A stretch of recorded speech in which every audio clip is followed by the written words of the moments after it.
Hello friend, नमस्कार। मेरे भोजपुरी देहाती गीत के चैनल पर जितने बहन भाई अम्मा चाची लोग जुड़े हैं, मैं सभी के लिए मंगल कामना करती हूँ कि आप लोग स्वस्थ रहें, मस्त रहें, अपना ख्याल रखें। देखिए, बहुत एक प्यारा गारी गीत लेकर आई हूँ। अच्छा लगे तो कमेंट में आप लोग ज़रूर बताइएगा और ढेर सारा प्यार दुलार दीजिएगा। समधी जी को विशेष रूप से गारी है, कृपया आप लोग ज़रूर सुनिएगा।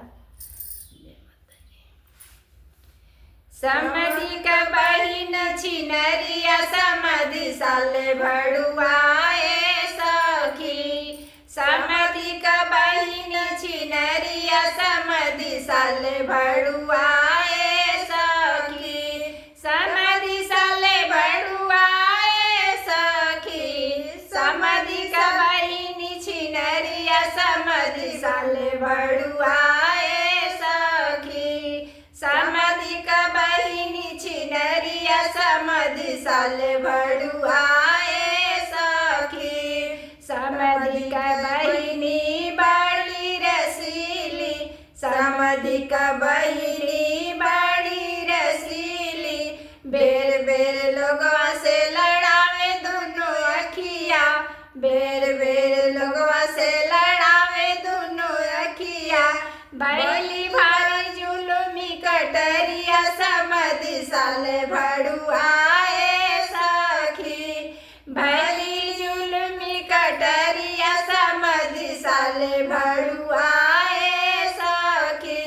समधी साले भड़ुआए सखी।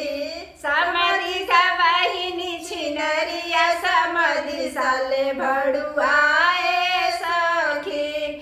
समधी का बहिनी छिनरिया समधी साले भड़ुआए सखी।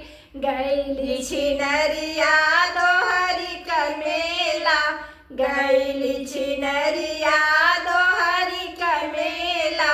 मेला में हो गई ठेलम ठेला।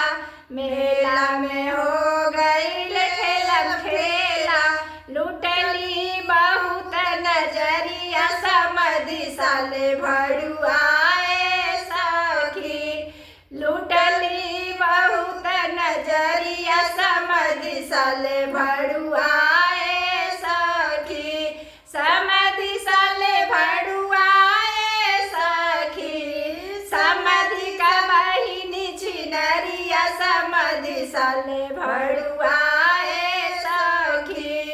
समधी का बहिनी छिनरिया समधी साले भड़ुआए सखी। छपरा में गईली छप्पन छुरी। छपरा में गईली छप्पन छुरी।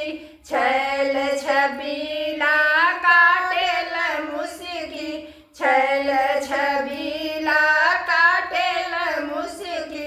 बूढ़वा भी मारेला नजरिया समधी साले भड़ुआए सखी।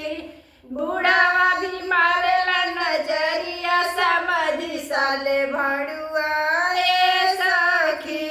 समधी साले भड़ुआए सखी। समधी का बहिनी छिनरिया समधी साले भड़ुआए सखी।